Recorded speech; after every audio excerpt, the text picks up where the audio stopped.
Hi, I'm Dave McLean. I'm the Vice President here at Our Home in Miniatureland, one of Toronto's next great tourist attractions.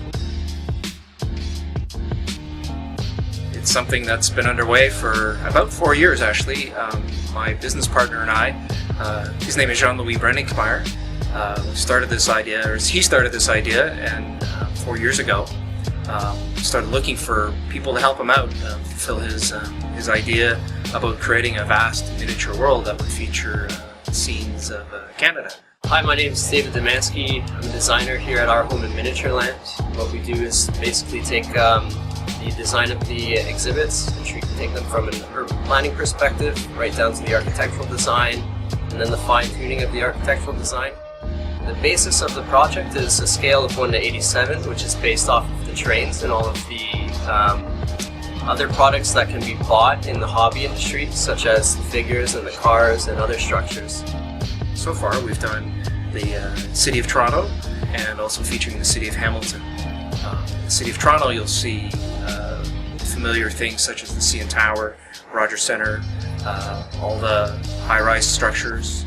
One of the things that helped us along greatly, of course, is having the use of a high-quality laser device such as the Rotek machine here, and it's been a great tool that has really enabled us to make it happen.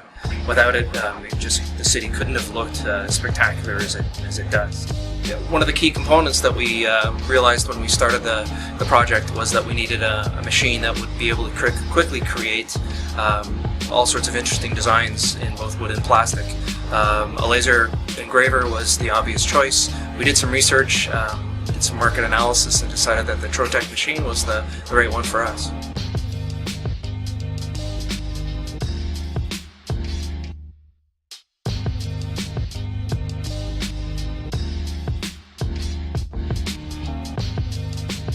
We use the machine to cut, engrave, and etch. So this is a good example of all three, which was done recently. Canadian Tire. You can see all of the signs and the pieces have been cut out with the laser, as well as etching the lines for the patterns of the finish of the building. Here as well, for the prefabricated panels representing. But then we also sometimes can use the engraving function to do feature walls such as this to give a more textured and more realistic impression. One of the ideas we came up with, having a desire to have a working streetcar system, you can't do Toronto without having a working streetcar, was to use the lasers to actually, in the acrylic, we actually just cut grooves in the acrylic that match the wheel sets of the streetcar. So when the streetcar is powered, and this one's not, but you can see that it'll just follow the curve of the road, or the curve of the streetcar rails here itself. So it's a really valuable, interesting way to use acrylic. And even what we determined too, also, since it's all done on the computer, that if this ever wore out, you might get a little bit of wear and tear, the thousands of passages of a streetcar, we can just reprint the piece of plastic, the acrylic, and put it back in, put a new piece in. So new and interesting ways to use a laser.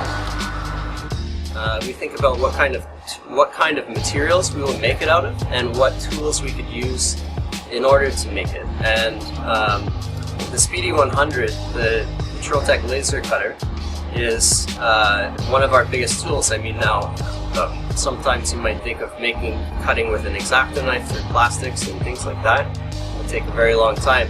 And from using this at the beginning, it became very apparent, instead of wondering, kind of approaching the building as to what tool would you use to make it.